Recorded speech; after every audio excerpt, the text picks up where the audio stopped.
Right now, a federal appeals court is hearing arguments over whether to allow Texas to enforce a controversial new immigration law or keep it on hold.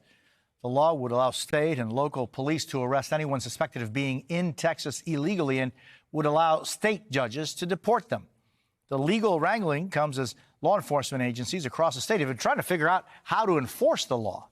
With us now is Sheriff Javier Salazar of Bexar County, Texas, which includes San Antonio. Sheriff, I really appreciate your time. Thank you for being with us.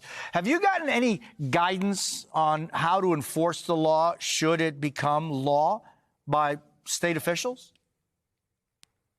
No guidance at all, sir. What we're doing is like other law enforcement agencies. For some time now, we've been re-examining our own policies in hopes of staying ahead of it. Now, with us, thankfully, we've got procedures in place. We've already got a policy should this law come to pass. Yesterday, for a short time, it did come into effect before it got blocked again. So we were able to put our policy out. But now, of course, it's put on hold as the state of Texas tries to get its act together.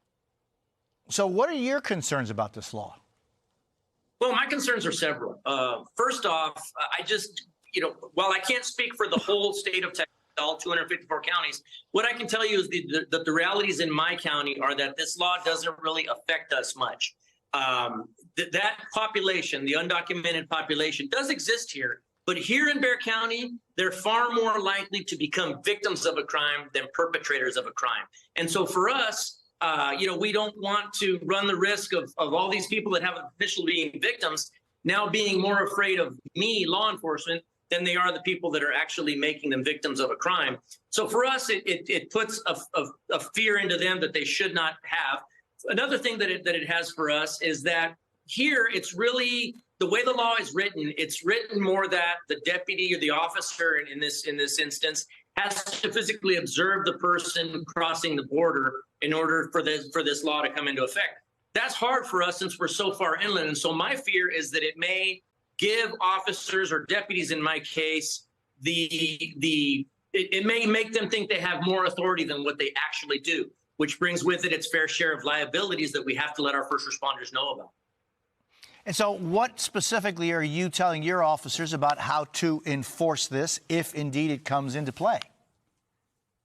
Well, first off, we're reminding them that it's a misdemeanor charge. So we don't want to spend a whole lot of time going after something that's a misdemeanor. Obviously, our number one priority is violent crime because that's what we're seeing an issue with on our streets. Again, most of those violent crimes being perpetrated by U.S. citizens, not the undocumented community. So we're concentrating our efforts on violent crime. But with that being said, we're also letting our deputies know that this new law is also filled with pitfalls.